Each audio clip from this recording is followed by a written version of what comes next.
The year is 1982, and the SS Trans-Columbia has just set sail from Busan, Korea, en route to Subic Bay, Philippines. I was 22, maybe 23 at the time,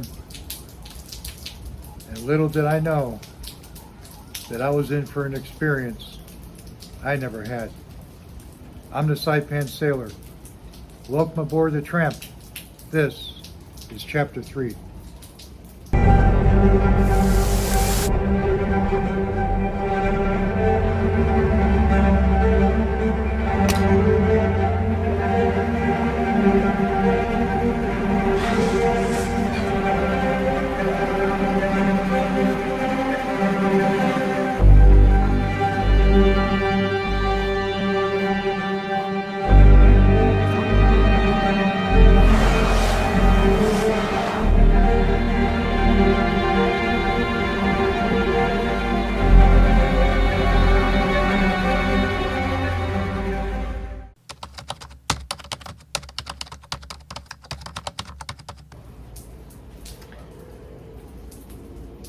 On the way to Subic,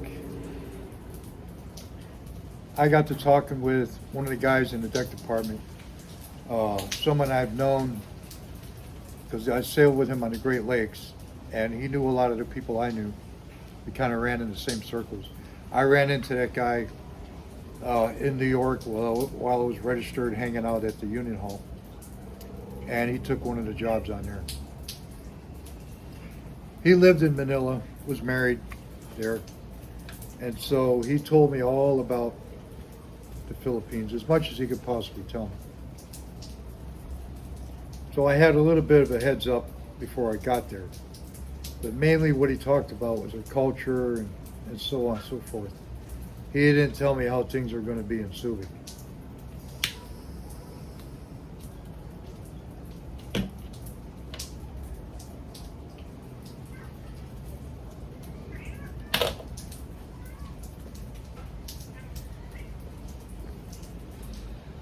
One night, while we were still en route, I was on watch, and the chief engineer came down.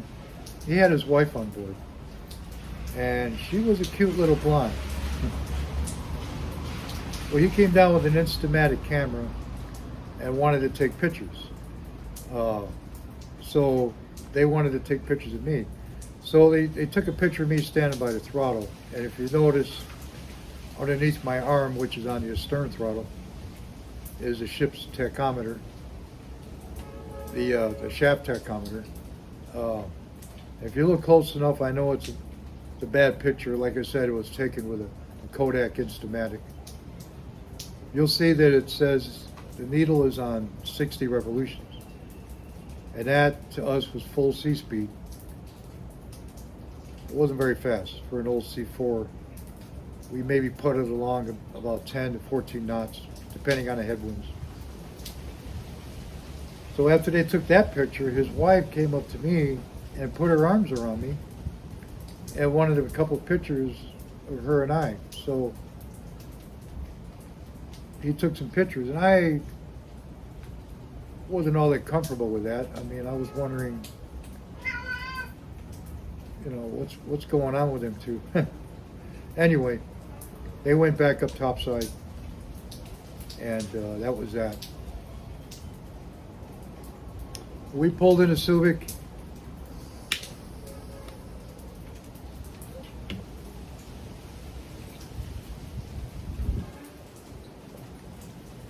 We had a load of telephone poles we were going to discharge there at the base, and they told me, I heard we're going to be there about a month. I thought, great, but as fate would have it, and I told you about this guy that was on 12 to 4. He went and pulled one of the oldest stunts in the book. He went ashore to the Navy hospital, and he got a 5-day unfit for duty. And so myself and the guy in 48 had to stand 6 and 6, 6 hours on, 6 hours off.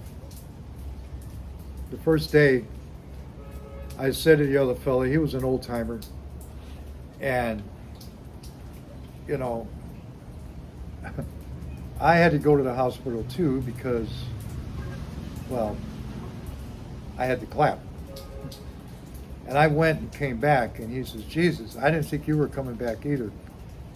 I didn't want to get stuck here. He said he was here once before, and the other two guys did the same thing. He got stuck, and he never got ashore. I said, no, don't worry.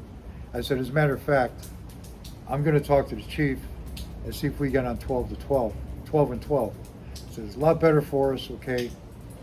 We're not doing nothing down here, just keeping the fires lit. I said, during that 12 hours, you can take a nap, and then you'll feel fresh. You go ashore for 12 hours.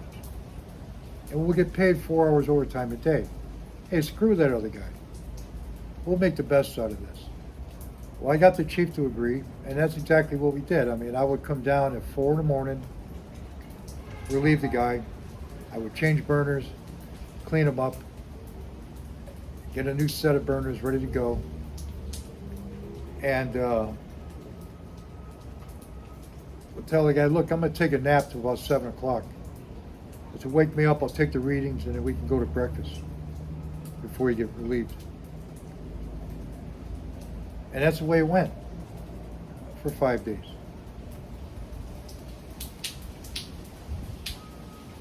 Well, the guy finally came back and started standing his watch. And I was giving him a hard time.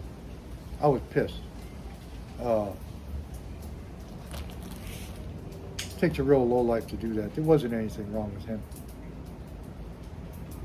But him being the way he was, he went crying to the chief. And the chief took me aside in the passageway one day and said, look, he says, don't pick on that guy. Leave him alone, all right? We just got him back down there working. We need him. And I said, all right, chief, I'm sorry. I'll leave him alone.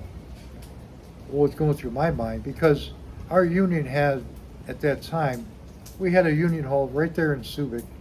We had a union hall in Yokohama. I was trying to get the guy to quit and see if they sent us a better replacement. But knowing what I knew about Subic when we left, I'm kind of glad I didn't, because we wouldn't have gotten anyone better. So, anyway, I went ashore. Now, going out the gate, okay, this was in Olongapo. There's two gates. There's one that goes to Subic City, and one that goes to Olongapo. I took the one going in Olongapo. As soon as you get out the gate, right at the gate, this Navy guy, this guard at the gate, was giving me a hard time. He says, oh, you're not properly dressed. I can't let you through. And I said, hey, screw you, man. I'm not in the Navy. I'm on a cargo ship. Get out of my way. And I pushed my way through. He said, yeah, okay. So I kept going. Now, as soon as you get out the gate, there's what they call the Love River.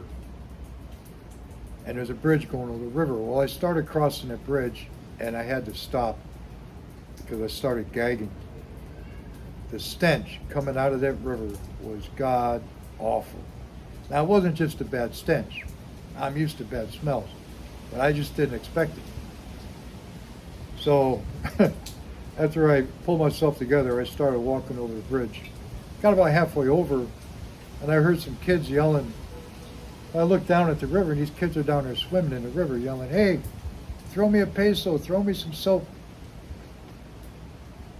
Well, I thought about that. I made a mental note to bring some bars of soap ashore next time I came ashore.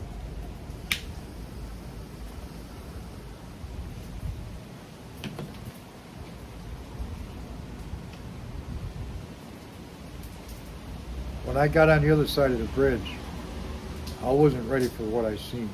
There must have been 100 women waiting on the other side of the bridge, just begging guys to take them out.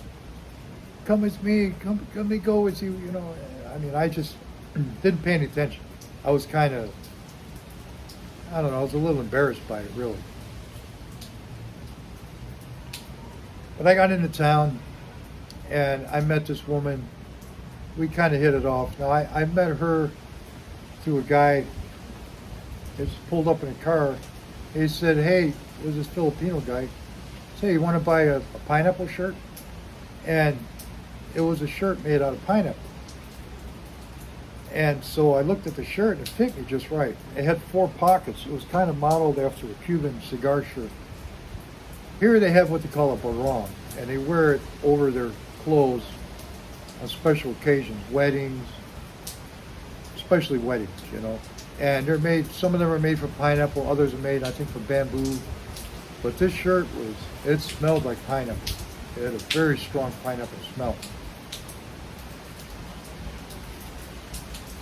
You'll have to forgive the background noise, folks. There's a storm brewing.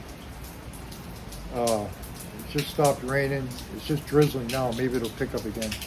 But anyway, let's continue on with this. He introduced me to a woman who I liked. And we went out for dinner. And here is a photograph of her and I. I can't believe I don't have the actual photograph anymore. There was a photographer that came in there and wanted to take a picture. I said, sure. He said, come back here tomorrow. I'll be here. I'll bring the photograph. Well, right after he took the picture, she said, we got to go. I said, why?